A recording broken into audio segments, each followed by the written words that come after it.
जो आप सभी का आपके अपने चैनल संस्कृत की पाठशाला में आज हम क्लास 10th के लिए एक क्विक रिवीजन लेकर के आए हैं। ग्रामर की व्याकरण में जो आपके जो भी टॉपिक्स आ रहे हैं उनकी हम लगातार आपके लिए रिवीजन्स लेकर के आते रहेंगे। तो शुरू करते हैं। आज का टॉपिक है संधि। तो संधि से हम शुरू कर रहे हैं। तो पहला है, इसमें आपको रेखांकित पद जो दिए हुए हैं उसमें संधि पद या संधि विच्छेद आपको करना है। तो फर्स्ट है महापुरुषाणाम सदाशयः भवति। तो सदाशयः पहला है सदाशयः। तो सदाशयः कैसे बना है? सद जमा आशयः। क्यों इसमें द का त हो गया ये जान लीजिए। इसमें अगर क वर्ग आता है च क च ट त या प, अगर ये आता है शब्द के अंत में, अगर क च ट त और प आता है तो इसका तीसरा वर्ण हो जाएगा। व्यंजन संधि का उदाहरण है ये। तो क वर्ग का क्या हो जाएगा? अगर क होगा तो क्या हो जाएगा? ग बन जाएगा। और अगर च होगा तो क्या बन जाएगा? ज बन जाएगा। ट होगा तो क्या बन जाएगा? ट ठ और ड, तो ड बन जाएगा। और त का हो जाएगा त थ और द, तो त का बदल जाएगा द में। और प का हो जाएगा प फ और ब, प बदल जाएगा ब में। तो ये आपको ध्यान रखना है कि क च ट त प अगर शब्द के अंत में आता है तो वो प्रथम से तीसरे वर्ण में बदल जाएगा। तीसरा कौन सा होगा वर्ग का? क का ग होगा, च का ज होगा, ट का ड होगा और त का द और प का होगा ब। इतनी चीज आपको याद रखनी है इसमें। तो अब यहाँ पर द किस लिए बदला है? क्योंकि अंत में क्या आया था हमारा? त, और त प्रथम से तीसरे वर्ण में बदला तो ये हो गया हमारा द में बदल करके, और हमारा हो गया सत जमा आशय का बन गया सदाशय। आगे आते हैं ब्रह्म प्लस ब्रह्मचित जमा क्या लिखा है? आनंदः। तो इसमें भी क्या आया है? त। तो अब आप जान गए होंगे कि त के बाद क्या आएगा? द। अगर त किस में बदल जाएगा हमारा? द में बदल जाएगा। प्रथम वर्ण किस में बदलेगा? तीसरे में बदलेगा। व्यंजन संधि का उदाहरण है ये भी। तो ये हो गया हमारा चिदानंदः। तो इसका ये वाला जो है ये सही हो गया चिदानंदः। आगे बढ़ते हैं। आगे है हमारा दुष्टः, और दुष्टः के साथ में क्या है? निष्ठुरः भवति। तो निष्ठ मान लीजिए कि अगर विसर्ग के बाद आपको च या छ मिलता है तो च और छ किस में बदलेगा? श में बदलेगा। विसर्ग के बाद आपको मिलता है ट या मिलता है ठ तो ये बदलेगा षटकोण वाले श में। और अगर आपको मिलता है त या थ तो ये बदलेगा हमारा स में। तो विसर्ग संधि के लिए आपको ये चीज याद रखनी है कि ये किस में बदले जाएंगे। तो यहाँ पर है निष्ठुरः। अभी हमने कहा श, तो यहाँ पर श किस में बदल गया हमारा? विसर्ग संधि का उदाहरण है तो इसका हो गया निहि जमा ठुरः।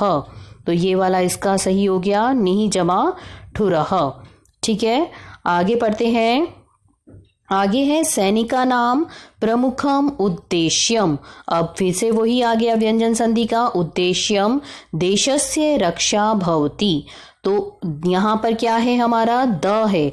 अभी हमने पढ़ा पहले वाले में कि द किस में बदल जाता है? त में। ठीक है, और त होगा तो वो द में बदलेगा। तो इसका क्या हो गया? उत जमा देश्यम। तो इसका ये वाला पहले वाला क वाला सही हो गया उत जमा देश्यम। आगे बढ़ते हैं। 5वां नंबर, इसमें है सुप प्लस अंतम प्रत्यम अध्यापकः स्मारयति। तो इसका क्या बन जाएगा हमारा? सुप और अंत। तो प किस में बदल गया हमारा? प फ ब। अभी आपको बताया था पहले वाले में कि किस में बदलेगा? जो हमारा क च ट त प जो है प्रथम वर्ण जो है वो किस में बदलेगा? तीसरे में। तो प का क्या बन जाता है हमारा? ब। प किस में बदलेगा? ब में। तो इसका क्या हो गया? सुबंतम। तो क्या हो गया उसका? क जो है इसका सही हो गया। आपको बस ये याद रखना है कि अगर यहाँ पर प्रथम जो वर्ण होगा, अगर क च ट त प वर्ग का प्रथम वर्ण होगा तो वो किस में बदला जाएगा? तीसरे वर्ण में बदला जाएगा। आगे बढ़ते हैं। सह वाक् और आगे बढ़ते हैं। आगे है हमारा 6 नंबर में क्या है, सह वाक् प्लस मयम पठती। तो ये किसका उदाहरण है, व्यंजन संधि का, अनुनासिक संधि का उदाहरण है।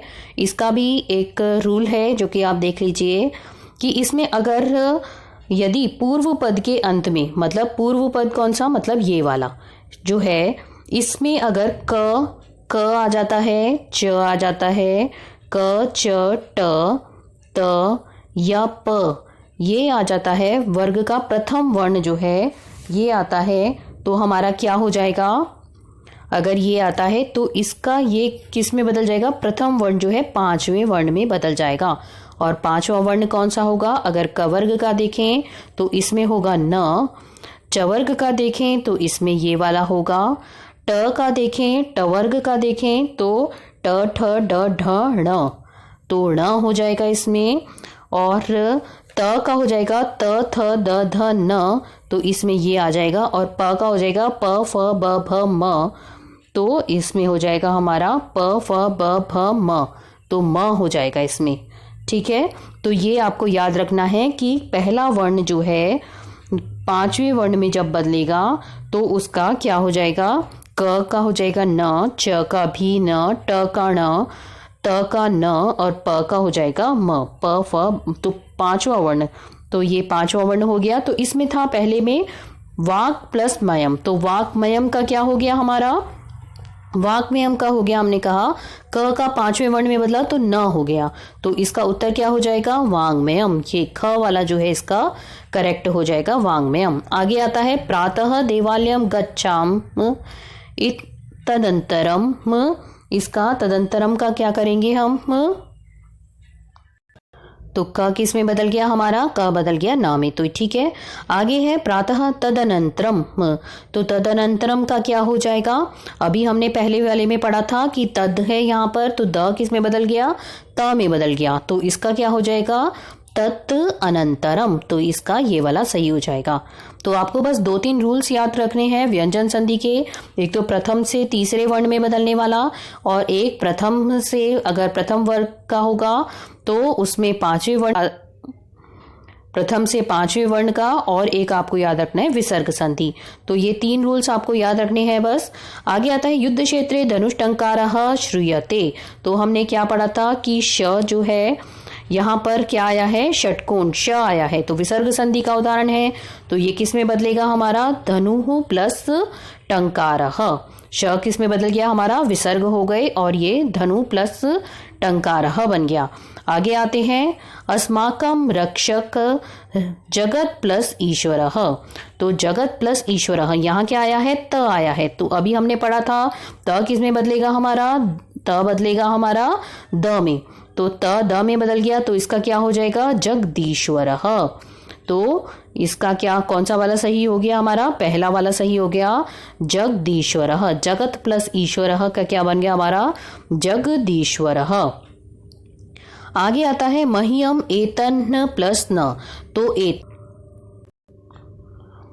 तो आगे आता है मह्यम एतन्न, तो यहाँ पर क्या है, इसको क्या करना है, हमें संधि करना है, जोड़ करके लिखना है, तो इसका क्या बन जाएगा जोड़ करके, एतन्न, क्योंकि ये आधा है, न में अ नहीं जुड़ा हुआ है इसमें, तो इसलिए इसका क्या हो जाएगा, एतन्न, ये वाला इसका करेक्ट हो जाएगा। आगे आते हैं नमः प्लस ते, तो नमः विसर्ग के बाद क्या आया है हमारा, कौन सा वर्ण आया है, त, और अभी हमने क्या पढ़ा था, विसर्ग के बाद अगर त आता है तो वो किस में बदलेगा, स में, तो इसलिए ये बदल गया हमारा, आधा स हो गया, तो यहाँ पर हो गया नमस्ते।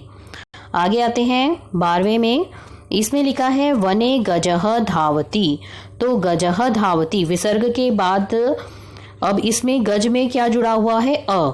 एक रूल और है कि अ के बाद, विसर्ग के बाद अगर अ है और उसके बाद भी आ है या अ है, तो वो किस में बदल जाएगा हमारा, ओ में बदल जाएगा, गुण संधि हो जाएगी, तो ओ में बदल जाएगा, तो गजह, तो गजह में ज में अ जुड़ा हुआ है, और यहाँ पर भी अ है, तो इसलिए अ और आ मिलकर के हो गया ओ, और यहाँ पर गजह का हो गया गजो, और ये हो गया इसका करेक्ट आंसर, गजो धावती।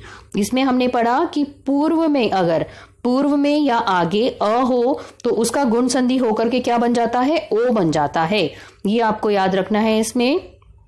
तो इसका हो गया गजः धावति का, इसलिए हमने कर दिया करेक्ट, गजो धावति। आगे आता है दुष्टानाम उत प्लस मूलनम आवश्यकम। तो यहां पर क्या हो गया, त का क्या बन गया हमारा, त बन गया हमारा, किस में बदला हमारा, त न में बदला है। अभी जो हमने पढ़ा था कि पांचवें वर्ण में बदलेगा, त किस में बदलेगा, न में बदलेगा। तो त थ द ध न अभी रूल याद किया था हमने, तो इसलिए ये बन गया हमारा, त बदल गया उन्नमूलनम हो गया इसका। तो ये हो गया, ये वाला करेक्ट हो गया इसका। आगे आते हैं क्रीड़ा क्षेत्रे बालः धावति। तो बालः धावति अभी हमने पढ़ा ये गजः धावति में, तो अ है यहाँ पर आ है, तो किस में बन गया, गुण संधि हुई, ओ बन गया, तो इसका हो गया बालो धावति। आगे आते हैं सुप प्लस अंतः, ये पहले भी आ चुका है। सुप प किस में बदला हमारा, प फ और ब, प्रथम से तीसरे वर्ण में बदला, तो प का बन गया ब, प्रथम से तीसरे वर्ण में व्यंजन संधि में, तो इसलिए इसका हो गया सुबंतः। आगे है सह दुरातम दुराता गच्छतः। तो इसका क्या हुआ, इसमें क्या आया है हमारा, इसको हमें संधि करना है, संधि विच्छेद करना है, तो हो गया दुरात प्लस आगच्छत। तो दुरात प्लस आगच्छत कैसे लिखेंगे, दुरात प्लस आगच्छत, ये हो गया इसका करेक्ट आंसर। आगे आते हैं षट प्लस नवति। तो आगे आते हैं कक्षायाः षट नवति। तो ये किसका उदाहरण है, व्यंजन संधि का, फिर से जिसमें हमने पढ़ा था कि प्रथम वर्ण किस में बदलेगा, पंचम वर्ण में। तो ट क्या है, ट वर्ग का प्रथम वर्ण है, और ट हमने पढ़ा किस में बदलेगा हमारा, न में। तो इसलिए यहां पर हो गया षण्णवति। तो इसका कौन, षण्णवति ही, तो इसका कौन सा वाला सही हो गया, इसका हो गया हमारा पहले वाला क सही हो गया, षण्णवति। तो इसलिए ये हो गया हमारा ट न में बदल गया, और इसलिए इसका करेक्ट हो गया षण्णवति। आगे है देवो प्लस अयम। तो देवो प्लस अयम में क्या है कि ओ के देवो अयम, आगे है हमारा देवो अयम, तो इसमें क्या आया है, ओ आया है। और एक रूल है कि ओ के आगे, विसर्ग संधि का रूल है ये, कि ओ के आगे अगर अ है, ओ के आगे अगर अ है, तो वो किसमें, आगे वाला अ जो है किसमें बदल जाएगा, अवग्रह हो जाएगा उसका, ऐसे बन जाएगा। तो देवो प्लस अयम, तो देवो और यहाँ पर आ गया हमारा अयम, ये वाला इसका करेक्ट हो गया, देवो अयम। तो ये 2-4 रूल आपको याद रखने पड़ेंगे, जिससे कि आपका सारा जो है वो सही हो जाए। आगे आता है हमारा किम बालो वदति। तो इसका क्या हो गया, बालो वदति। तो ओ किस में बदल गया हमारा, विसर्ग में, और यहां पर आ गया बालः वदति। आगे आ गए विष्णु प्लस त्रायते भक्तः। तो विष्णु त्रायते का क्या हो गया, विसर्ग के विष्णु त्रायता, विसर्ग इसमें किस में बदल गया हमारा, आगे जब हमने पढ़ा कि विसर्ग के बाद क्या है, त है या त्र है, तो त थ ये सब है, तो इसमें भी क्या जुड़ा हुआ है हमारा, त जुड़ा हुआ है त्र में, तो इसलिए ये बन गया हमारा किस में बदल गया, स में बदल गया, और इसका हो गया विष्णु त्रायते। तो ये हमारा हो गया विष्णु त्रायते, ये वाला ऑप्शन इसका करेक्ट हो गया।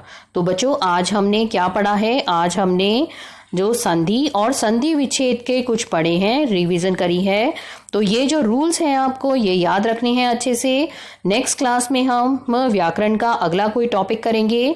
तो अगर आपको ये वीडियो पसंद आया है तो इसे लाइक करिएगा, अपने फ्रेंड्स के साथ ज़्यादा से ज़्यादा शेयर करिएगा कि उनको भी हेल्प मिले। अब आपके एग्जाम्स भी बहुत पास में हैं, तो जल्दी से जल्दी आप अपनी रिवीजन स्टार्ट कर दीजिए।